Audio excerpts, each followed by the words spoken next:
可能因為我教溝通啦嚇，佢哋會假設我就係年輕嘅時候已經一個好多嘢講啊，好能言善辯嘅人啦，但係絕對唔係嘅。我年輕嘅時候係唔係好講嘢嘅，即係你問我答嘅時間，我都係可能單機嘅啫喎。咁我最多溝通嘅人就係可能係遊戲中嗰啲角色啦。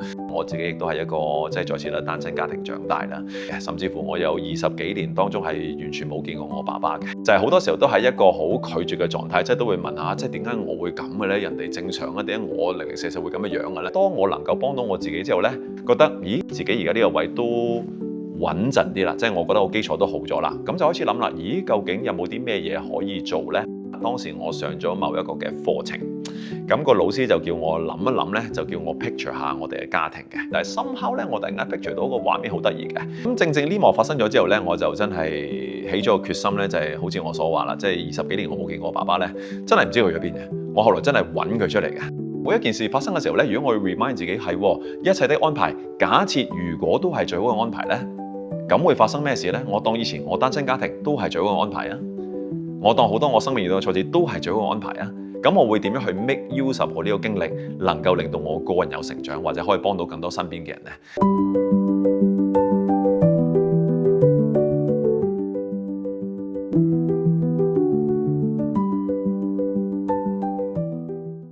大家好，歡迎收睇 The Helping Dialogue 同行對話，我係 Winnie。The Helping Dialogue 係一個訪談節目，我會請嚟唔同背景嘅助人者啦，等佢哋分享下與人同行嘅初心同埋經歷，等大家可以一齊想像下幫人同埋俾人幫可以係點樣嘅一回事。今日我好開心可以請到我好欣賞嘅一個培訓導師 Gary Lo 同我哋一齊傾下偈。Hello Gary。Hello Winnie， 你好。Gary 啊，你係一個培訓導師啦，一個 trainer。其實喺我心目中咧，你好似一個老師咁樣嘅。咁你嘅學生咧就通常，例如係我啦，係啦，可能一啲工作緊嘅成年人啦，係啦，因為你會同我哋分享好多喺工作上嘅一啲溝通技巧，例如 storytelling，點樣喺返工嘅時候可以用講故事嘅方法去表達得自己更加好。其實你每一次做培訓嘅時候咧，你希望為學生帶嚟啲咩啟發咧？我就比較簡單嘅，其實我都係將自己擺翻喺以前我譬如打工嘅心態啦嚇，咁我都會諗緊，咦，我工作都好忙噶喎，咁我過到嚟要花半日啊、一日嘅時間嚟上課，咁我會想學到啲咩嘢咧？咁我可能工作上有啲咩嘅 pain point 咧？咁可能係可能我同上司嘅溝通啦，我同同事嘅溝通啦，有啲可能關於我帶領團隊啦，可能做啲 problem solving 啦，咁我就會調翻轉諗啦，我自己做咗咁多年嘅工，咁究竟有啲咩技巧係幫到我？我覺得身邊有咩人做嘅方法係非常好嘅咧，咁我嘗試將件事咧就擺翻埋嚟，咁希望咧都真係好能夠 relate 到同事咧真係咁樣講件事嘅，喂點樣做呢個故事叫好啲啊？咦點樣出嚟講嘢好似叫做信心大啲咧，或者會令你覺得咧更加容易被信服嘅？咁我想件事都真係一個好深嘅應用層面咧，因為我講嘅每一件事咧，我都諗緊如果呢件事翻到佢每天工作當中，即係好啦，我當我今日禮拜五上咗課啦。下個禮拜一佢翻到工作即係會做啲咩嘢咧？咁我希望都用呢個角度出發咧，希望最終都係幫佢工作做得好啲啦。咁工作做得好啲，人亦都開心啲啦嚇。咁希望咧亦都可以喺上課度咧叫做帶到啲價值俾我嘅同學仔嘅。絕對係帶到價值嘅，因為我真係曾經上過你都好幾個課堂咧。我個感覺係每一次聽你講嘢咧，你係擺緊一啲種子喺我哋嘅心裏面。我哋聽到自己有共鳴嘅，咁我哋好似你咁講，翻去就會再諗下、反思一下，咁睇下之後可以點樣應用到出嚟。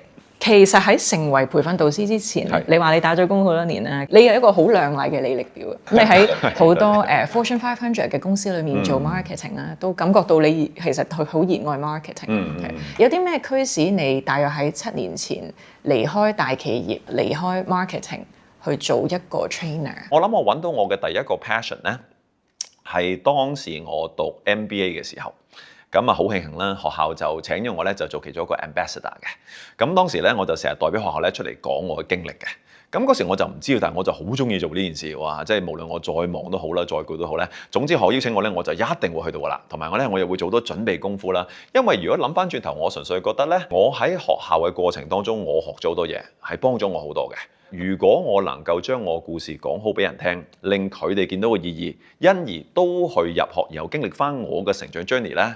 哇，咁就好好啦！如果你話日後我點解揀咗一個培訓導師咧，係由嗰個經歷俾咗我一個少少嘅 inspiration 先嘅，就係咦，原來講嘢能夠正面影響到人，係一個令我咁有滿足感嘅事嚟㗎。我可唔可以將呢件事化為一個全職嘅工作，又做到我中意做嘅事，又可以 support 到我 family 咧？咁其實嗰個可能係成件事嘅開頭啦。因為正正我係做開一啲跨國企業啦，咁啊好彩咧，公司好多資源咧，好多嘢學習啦。咁但係去到某個位咧，我就諗啦，究竟我未來會係點樣咧嚇？因為跨國企業咧有佢好處，但係都有佢限制性嘅。好處就係我所講啦嚇，可能公司品牌好啲啦，入邊學習機會啊、資源好多嘢都好多啦。但係同時一個限制咧，好多國際企業嘅總部咧就未必會喺香港嘅。咁究竟出到嚟嘅時候咁如果我當我做到40歲、50歲、60歲，我可以去到邊個位呢？咁大家都明白啦，香港亦都唔係每一個行業都有好多嘅位置去到嗰個 level 嘅。咁我就會諗咁如果我再打呢份工，好啦，我當我好彩40歲成為個總經理啦。好啦，50歲我當我成為一個 regional 嘅 senior director 啦。咁我再去會做到啲咩嘢呢？咁其實我自己做個行業呢，我就唔係太諗到個 end game 嘅。咁我覺得哇，如果係咁嘅話呢，好似我命運都會幾被動喎。不如有冇辦法可以自己創造下自己嘅命運呢？咁所以當時我就會開始諗呢，唔係我打工打得唔開心嘅，係我覺得呢件事可能去到最尾呢，未必揾到我終站。咁會唔會中間開始揾啲位去 pivot 一下，試下其他嘢去 develop 呢？咁就慢慢萌生咗呢個念頭。所以你希望可能試下喺另一個跑道上去為自己創造意義，或者為身邊嘅人去創造意義。冇錯。講到工作咧，第一即係大家胃口奔馳啦。第二就係其實工作我哋一日都起碼返8個鐘頭工，都佔人生差唔多1/3嘅時間。其實工作順心啲嘅話咧，成個人都會開心啲。但係事實上咧，好多人工作嘅時候咧，都真係唔係好如意，唔係好順心。你覺得點樣嘅 mindset 先至係會令到人返工可以更加開心，或者更加自在，會發揮得更加好啊？我諗可能我從2個層面講啦。第一就係話，即係首先你返工有冇感覺到個意義咧？即係 obviously 你覺得工作意義大嘅，咁咪開心啲咯。咁有時當然大家都會問下，咁咩叫工作嘅意義咧？咁我諗冇一個標準嘅定義啦。咁喺我個人角度嚟講，就係話你做嘅嘢，如果你 feel 到你能夠為身邊嘅人帶嚟咩意義咧，咁就係創造緊我哋嘅意義嘅。咁譬如假設啦嚇，我以前打工我都係做 marketing 出身啦，咁我都覺得 marketing 好有意義嘅喎，因為我做嘅公司咧都係我好相信公司嘅理念啦，好相信公司嘅產品啦，咁我覺得呢啲都係好嘅嘢嚟嘅喎。咁我點樣能夠從一個 marketing 嘅角度去推廣呢件事，能夠讓多啲人知道我哋有咩好處，而真係會購買咧？而佢購買中意咗咧，我又覺得呢件事真係幫到你嘅生命或者幫到你做嘅嘢嘅喎。咁我就覺得咁好有意義啊！咁所以我落嚟帶住呢個心態，就唔係淨係做 marketing 嘅工作咧，去諗翻我做呢件事真係能夠為咩人帶嚟咩意義嘅。咁即係 even 有時我可能做 training 啦，遇到其他 function 嘅同事啦，咁我都話無論你做財務又好啦，你做 operations 又好啦，你做 HR 又好啦 ，in a way 我哋都係幫緊去為間公司營運而創造緊意義俾我哋嘅顧客嘅。係因為好實在嘅，如果 day one 我哋公司都唔係為顧客創造緊意義嘅，呢盤生意已經唔存在㗎啦。咁究竟如果我即使你話我 role 咧比較 operational 啲嘅係 support 嘅，咁我喺呢個系統中我點樣幫緊呢件事，最終都能夠令到我 end consumer 或者我 serve 緊嘅人生活會好啲咧？咁我諗就係嗰個 connection point，我哋係咪做到嗰件事會令我覺得係有意義，係幫緊人嘅？咁諗呢個係一個層面啦。第二個層面咧就係上課我都會講過嘅。咁我話即係人生你個 mindset 嘅狀態咧，通常喺4個層次度嘅。叫做最唔好咧，就係我係一個好拒絕嘅狀態，即係我好 rejection 嘅狀態嘅，就係話呢啲嘢咧，即係我接受唔到，我都唔明點解工作做啲咁嘅嘢啊！即係呢啲嘢，我唔中意做呢啲嘢咧，好抗拒嘅狀態嘅。咁可能再上多個層次咧，就係一個我哋叫做咧忍受嘅狀態啦，即係你可能 tolerate 緊啦，即係係咁噶啦。咁但係每天可能我又投訴緊啦，又覺得自己懷才不遇啦，又大材小用啦。咁每天咧可能真係呻好多啊，食飯時間呢樣唔好，呢樣唔好啊。咁如果去到第3個層次再上少少咧，就我叫接納啦，就係好與唔好。咁呢個係工作嘅一個部分啦，人生都一樣嘅，係你接納嘅啫。咁當然我成日強調一個點咧，就係你接唔接納一件事咧，係冇人可以話俾你聽嘅，係你自己一個意識上嘅抉擇嚟嘅啫。你能夠接納，工作就係咁，咪就係可以接納咯。如果你要唔接納咧，即使你工作再好咧，你都可以唔接納嘅。咁我就去諗翻自己啦，咦，究竟我係咪真係接納到件事咧？因為如果你接納工作，呢啲都係其中嘅一個部分嚟嘅。等於我咁多年打工，我都盡量做啲我中意做嘅嘢啦。但係咪工作每天每一個部分都係我最中意咧？一定唔係嘅。但係我接納咗就係工作本身就係咁咯，人生就係咁咯，都唔會所有嘢都一定美好噶嘛。咁我有咗呢個心態咧，咁我又會開心少少咯喎。咁當然啦，如果能夠去到第4個再高少少嘅層次咧，就係接納以外咧，我真係能夠感恩呢件事嘅。咁我諗呢個就係最困難嘅，好多朋友即係你話工作點解會有感恩咧？即係我好辛苦做啲嘢喎。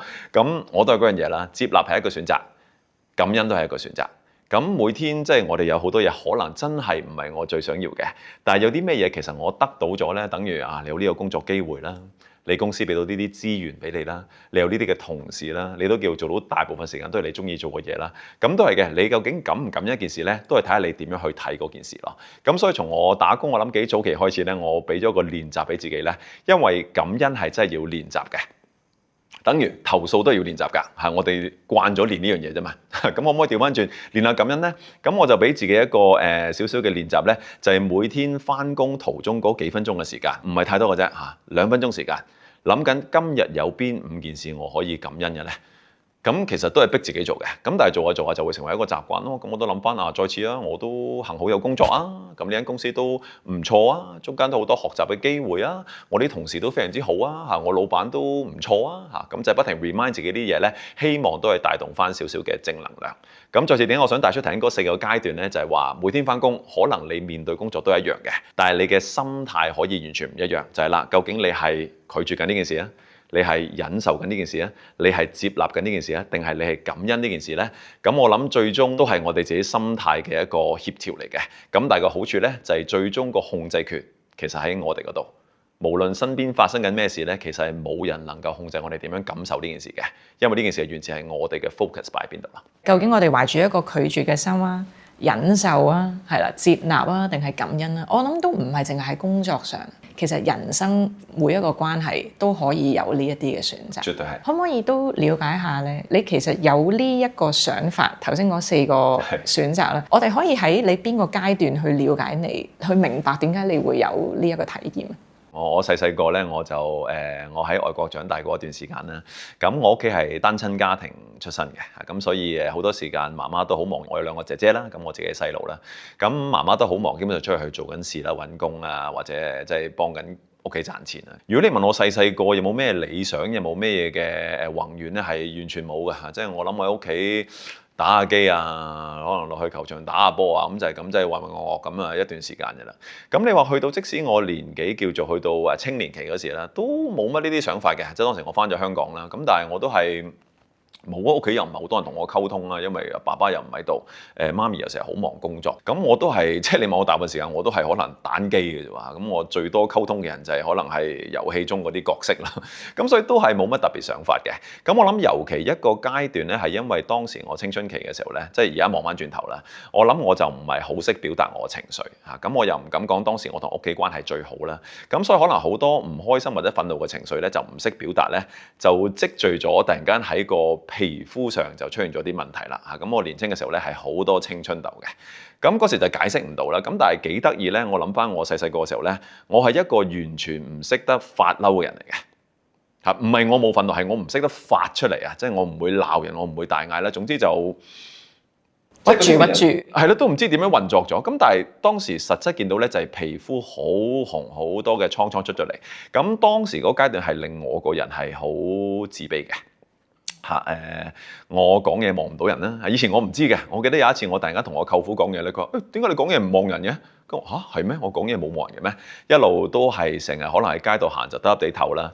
甚至乎一個幾得意嘅經歷咧，係中學嘅時候啦，即係可能大家都經歷過啦，都會參加補習社噶嘛。我去過一個補習社咧，我曾經去完之後冇決定參加佢嘅課程咧。唔係因為個補習老師唔好，係因為咩咧？第一，個補習社太光猛。我係好唔中意光猛，因為光猛咧好多人睇到我啊，特別我皮膚狀態咁，我係好避忌呢件事嘅。第二咧，呢個真係好細緻嘅位啦，就係咧，我一入去個班房咧，入去門口嗰個位咧，隔離咧就係老師教書嗰個位嚟嘅。咁一般人會覺得咁有咩問題咧？咁但係對於我一個咁 self-conscious 嘅人就係一個好大問題啦，因為只要我稍為遲啲入班房咧，我入嚟老師喺呢度啊嘛，咪大家都望到我咯。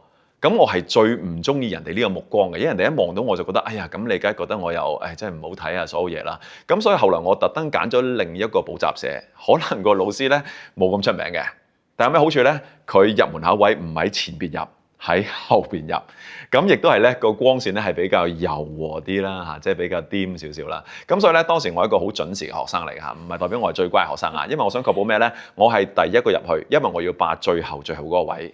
點解呢？因為入到嚟，我第一個入嚟冇人望到我。走嘅時候，我第一個走咧都冇人望到我嘅。如果諗翻轉頭啦，就係好多時候都係一個好拒絕嘅狀態，即係都會問下，即係點解我會咁嘅咧？人哋正常啊，點解我零零舍舍會咁嘅樣嘅咧？咁同埋好多忍受嘅狀態咯，即係我又咁，但係我又做唔到啲咩嘢，冇人幫到我喎。咁所以其實我諗我成個青年呢個時期或者細個時期咧，我都唔敢講話我好開心嘅嚇。咁但係望翻轉頭就係好多嘢就係自己未識得點樣去 deal with 咯。咁聽落去其實係由10幾歲青少年青春痘嘅時期啦，再加上可能爸爸媽媽分開咗，其實由10幾去到20歲呢個緊要嘅階段，其實聽落去都幾孤單。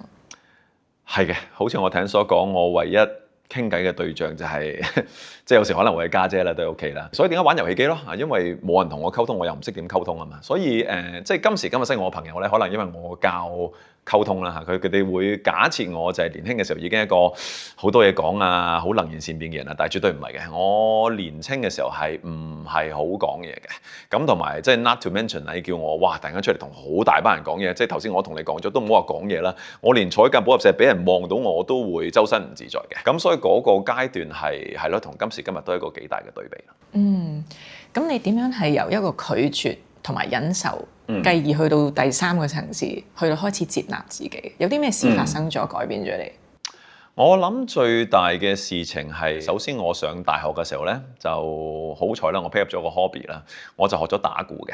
咁純粹我係諗緊咩咧？就係中學好似好多嘢我都冇嘗試去做過，咁不如喺大學嘅時候即係都有啲嘢玩下啦。咁啊，所以嗰時真係由 scratch 開始就學下打鼓啦嘛，睇下葉世榮點樣打，咁啊去學下啦嘛。咁有個細藝，咁所以喺大學嘅時候咧，其實我就參加 band 組嘅。咁所以有時都有啲表演機會啦，咁就叫係我第一次上翻台啦，咁同埋當然當時個皮膚狀態就好翻啲啦，因為年紀大咗啲咧，咁就叫 pick up 咗第一股少少嘅自信嘅，即係都覺得咦我上台都 OK 喎，都有人覺得我表演得幾好嘅喎，都覺得有啲charm 嘅喎，咁我諗呢個第一件事啦，咁第二件事就好彩啦認識咗我而家嘅太太咧，都當時我第一任嘅女朋友啦，咁佢亦都俾咗我好大嘅接納啦，令我覺得咦原來有人都會愛我嘅喎，咁跟住第3件事就係我啱啱畢業嘅時候咧，其實我就開始上一啲心理學嘅課堂嘅，咁所以好多我熟嘅朋友咧就覺得好奇怪，就Gary 你咁多年打工都係做 marketing，無啦點解出嚟教書咧？其實都唔係無啦啦嘅，因為我啱啱畢業出嚟咧就開始已經上好多呢啲心理學嘅課程啦，即係無論課程又好啦，睇嘅書籍啦，我係好中意學呢啲嘢嘅，因為其實講真嗰時我覺得係點樣幫到我，咁我記得我報嘅第一個課程咧就好有趣，因為就唔係我自己想報嘅，係我媽咪咧無啦幫我報咗個名咧，係一堂講關於9型人格嘅。哇！做咩上9型人格咩嚟㗎？佢話你唔好理啦，好嘢嚟，你上啦咁樣。咁好彩媽咪當時逼咗我上啦。我記得我當時上堂都仲係好拒絕嘅狀態嘅，即係點解我要學呢嘢嘅咩咁樣？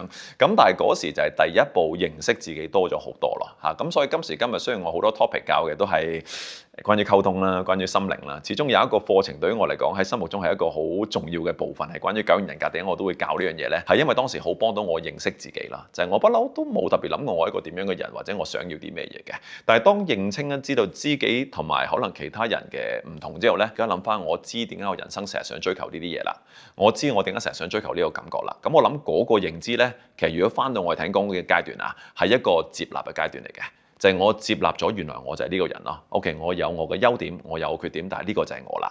咁有咗呢個接納咧，就反而令我會更加坦然面對咧。好啦，咁面前如果我係呢個人嘅話嘅，有咩嘢最適合我去做？我做啲咩嘢能夠為我身邊嘅人創造更多價值咧？咁我諗嗰個轉折點開始上課啦，認識自己啦，同埋成長啦。咁個係一個好大嘅轉折點，亦都令到點解我今時今日咁想做呢樣嘢咧？就係因為我都係咁樣一路走來，有一個即係好冇自信啦，好唔知自己係邊個啦。到上堂多認知有自我成長啦嘅過程咧，我希望都能夠透過我學過嘅嘢。我自己個人成長經歷可以幫到多啲人都望到自己，或者可以為自己帶來生命更豐盛嘅嘢。其實講到話一啲心理學嘅課程咧，你話你20幾歲即係大學畢業嗰段時間開始慢慢去研究。其實除咗係你想更加認識自己之外，有啲咩驅使你係好想去鑽研心理學，或者係研究一啲心靈成長嘅議題咧？嗱，再次第一課咧，完全唔係自願嘅，因為我媽咪係報咗名，俾咗錢。我唔想咧會俾佢鬧嘅，OK，基於呢件事嘅啫。咁但係反而望翻轉頭咧，即係我諗亦都俾自己一個 reminder 啦，就係有時如果身邊嘅人逼你一把或者拱一拱你向前咧，未必係壞事嚟嘅。所有嘢都係一個開頭嘅啫，即係有時我都話我當你要推一嚿石落山咧，最難係開頭推得喐。你推喐咗咧，好多嘢係自然會去嘅。咁就係話當時我絕對冇諗過我會上咁多課嘅，但係正正因為上咗第一個課，我覺得哇真係好幫到我喎！我見到我自己多好多嘢咧，發掘咗我潛能啦，知道我嘅 passion 所有嘢啦。跟住另外，咦學咗第一啦，可唔可以學埋第二咧？可唔可以學埋第三咧？所以成個旅途望翻，可能我上咗幾十至100個課程嘅，所有嘢都係由第一個開始咯。咁我覺得就係俾我嘅 learning 係，只要你做咗一個突破。你見到個 value 咧，後邊已經係自然發生嘅事嚟㗎啦。咁有時有時我教書都有呢個道理咧，就好多同學仔會話：哇，我做呢個轉變要好多步㗎喎。咁我話，無論你行100級樓梯，你唔好理100級點行啦，不如行咗第一級先啦。因為當你見到行第一級俾到你嘅好處咧，後邊嘅嘢其實會自然發生嘅。所以就係千里之行，始於足下。第一步就係最緊要。喺自己揾個人嘅意義呢個旅程裏面咧，你慢慢都開始諗就點樣都為身邊嘅人去創造一啲意義。係，我好記得你都有講過喺另一個分享咧，你講過一句説話就係其實每一個人咧喺一個家庭裏面咧，其實都有自己嘅意義、自己嘅價值。係呢句説話咧，其實好令我反思嘅，因為我覺得每個人其實生喺咩家庭，首先自己冇得選擇啦。個出生順序，你係大哥、家姐、細妹、細佬，其實都冇得選擇。係，冇錯。所以其實既然冇得選擇啦，咁就接受啦，同埋珍惜啦。但係如果仲話要去諗話我可以為屋企帶嚟啲咩意義咧？呢個係另一個層次。係。我其實好好奇，你係點解會有呢一個諗法，同埋你點樣嘗試去做到呢件事？我諗大家都經歷過啦，家庭可能會俾到你好多愛啦，同時好多創傷亦都喺家庭嗰度帶俾你嘅。咁包括我自己亦都係一個再次啦單親家庭長大啦。咁你話我細細個係咪同爸爸媽媽關係特別好咧？絕對唔係嘅，甚至乎我有20幾年當中係完全冇見過我爸爸嘅。咁同媽媽都相處時間比較少啦。咁同埋再次佢以前工作壓力都比較大啦。我望翻我成個成長過程咧，我覺得有2個階段嘅。第一，你係要搞掂咗自己。你先可以諗別人嘅。我啱啱上堂咧，確實我冇去到話即係要諗幫啲咩人嘅。我諗到不如幫咗我自己先啦。所以我諗我成個學習過程入邊咧，起碼我知道我係邊個咧，有啲 self awareness 啦。我知道原來有邊啲嘢我係做得唔好咧，有咩嘅缺陷啦。跟住咧慢慢咧，可唔可以幫自己修補下？可能係有啲我自我價值嘅破壞，我可以修補下。可能係某啲盲點，我可以多啲提醒自己啊，令到自己咧，咦好似都見到自己進步啦。起碼我都要識得去愛自己先。因為如果我連我自己都唔愛，我自己都唔中意嘅話咧，我根本上係冇能力能夠有多餘嘅力量去幫到身邊嘅人啊！但係好 naturally 就係當我能夠幫到我自己之後咧，覺得咦自己而家呢個位都穩陣啲啦，即係我覺得我基礎都好咗啦，咁就開始諗啦，咦究竟有冇啲咩嘢可以做咧？頭先 Winnie 你都問咗一個好嘅問題，就係關於家庭嗰方面啦。咁點解我都會提頭先個 part 咧？係因為如果我都未能夠叫做比較自我圓滿到揾到我想做嘅嘢咧，其實就好難諗到點樣貢獻俾家庭嘅。咁幾時我話 feel 到真係有一個 role 去貢獻俾屋企咧？就係我好記得啦，當時我上咗某一個嘅課程，咁個老師就叫我諗一諗咧，就叫我 picture 下我哋嘅家庭嘅。但係 somehow 咧，我突然間 picture 到個畫面好得意嘅，就係我見到我全家人圍住一個圈拖住手嘅。雖然嗰時我爸爸媽媽都係分開啦，我唔知點解見到咧，我媽媽喺一邊就拖住2個家姐啦，咁另一邊就係我爸爸都拖住啦，有個空位，咁我就唔知點解見到我咧，小朋友我右手拖住我媽媽，左手就拖住我爸爸，跟住個家庭就圓滿咗咯喎，咁。好奇怪，我冇諗過有呢一幕。咁正正呢幕發生咗之後咧，我就真係起咗個決心咧，就係好似我所話啦，即係20幾年我冇見過我爸爸咧，真係唔知去咗邊嘅。我後來真係揾佢出嚟嘅，即係揾啲親戚啊，攞電話即係打俾佢啦，開始聯繫啦，重新 connect 嗰件事。咁我諗對於我嚟講，人生一個好大嘅轉折係同爸爸媽媽相處之後啦，咁發覺咦其實都唔係咁差啫，係咪？佢都係一個人，佢都有佢嘅經歷。咁我哋 connect 咗之後咧，最終喺有一次我家姐婚禮上咧，係第一次能夠將爸爸帶翻嚟家庭嗰度咧，係有埋同我媽媽坐喺前面合照，加上我哋3姊弟喺後邊嘅同框，係咁就真係一個 family photo 咧。which 我諗對上發生咧，已經可能係我2歲嘅時候啦。Back to 你睇嗰樣嘢咧，就話每一個人對家庭都有佢嘅貢獻意義咧。咁我諗呢個係透過我自身經歷，我發覺咦原來我透過我學嘅嘢係真係可以幫到個 family 有啲 reconnection 嘅喎。咁當然，for我爸爸嚟講係一個好有意義嘅事情咧，因為佢離開咗家庭好耐，跟住翻嚟啦。對於我媽媽都係一個好有意義嘅事情咧，因為為可能佢都好耐冇見過呢個前嘅丈夫啦。咁我諗當然唔好懷疑啊，大家好似以前咁相愛啦，但係起碼都冇咗個界體能夠相見啦。咁同埋放我兩位家姐嚟講，亦都係有機會可以見翻爸爸成個 connection 啦。咁都係由我睇嗰幅圖開始嘅。每一個人喺家庭入邊都有佢嘅意義咧。其實我覺得本身冇對與錯，係一個信念嚟嘅啫。你相信你對家庭有意義咧，你就會諗下你去創造咩意義嘅。即係等於我唔知你有冇聽過呢句説話咧？以前我睇書成日都講嘅就係話咧，一切的安排都是最好的安排，係咪咧？其實睇你點睇嘅，你覺得係咪係咯？你覺得唔係就唔係噶啦。咁所以每一件事發生嘅時候咧，如果我要 remind 自己係一切的安排，假設如果都係最好嘅安排咧，咁會發生咩事咧？我當以前我單親家庭都係最好嘅安排啊，我當好多我生命遇到嘅挫折都係最好嘅安排啊。咁我會點樣去 make use of 我呢個經歷，能夠令到我個人有成長，或者可以幫到更多身邊嘅人呢？咁我諗係真係透過我自己一個自身經歷，同埋好幸好能夠將我哋一家人叫團聚翻呢，係嗰件事令我好真心相信啊！只要你相信你係喺家庭入邊有你嘅意義同埋你嘅存在嘅必要性呢，你就會揾個意義翻嚟呢，希望最終都能夠幫到你嘅家庭或者你自己呢，可以感受到更多嘅快樂。你20幾年冇見過爸爸，其實會唔會驚俾佢再次拒絕？有冇呢一啲關口啊？只要你個心係真係諗住要幫人，你係唔會害怕拒絕嘅。我諗緊，首先如果做呢件事嘅話呢，唔單止對我好，對爸爸又好，對媽媽又好，對屋企人都好，對我甚至乎身邊咧，我太太啊、工作伙伴咧都好嘅，因為翻到我自己嗰度啊嘛。如果真係 for whatever reason，佢覺得呢個時候咧佢未準備好嘅，我係唔會覺得有拒絕嘅成分嘅，因為咧每一個人生命有一個唔同嘅歷程噶嘛。咁所以我都係帶住呢個心態，就係話不如試一試啦。同原生家庭就係修補咗呢個缺口啦。其實都牽引住你處理你人生其他嘅關係。你覺得最大嘅轉變喺邊一度？我會話都差唔多係所有嘅事情啊，因為我又係由佢度嚟嘅，佢有嘅嘢我都有，但係因為我拒絕同佢去 connect 咧，其實我係拒絕緊接納我自己。其實我哋嘅天賦咪我哋個禮物啦，可能放我嘅溝通能力啦，可能放某啲係你嘅思考能力啊，你係咪能夠關心到人啊？係我得到呢份禮物都係天賜俾我嘅，我唔可以 take it for granted。我點樣能夠喺我生命有限嘅時間，盡量將呢份禮物放大俾身邊嘅人呢？而當我喺呢個途中不停做呢件事呢，就係我攞到最多意義，亦都係我能夠為身邊人創造到最大意義嘅一個過程。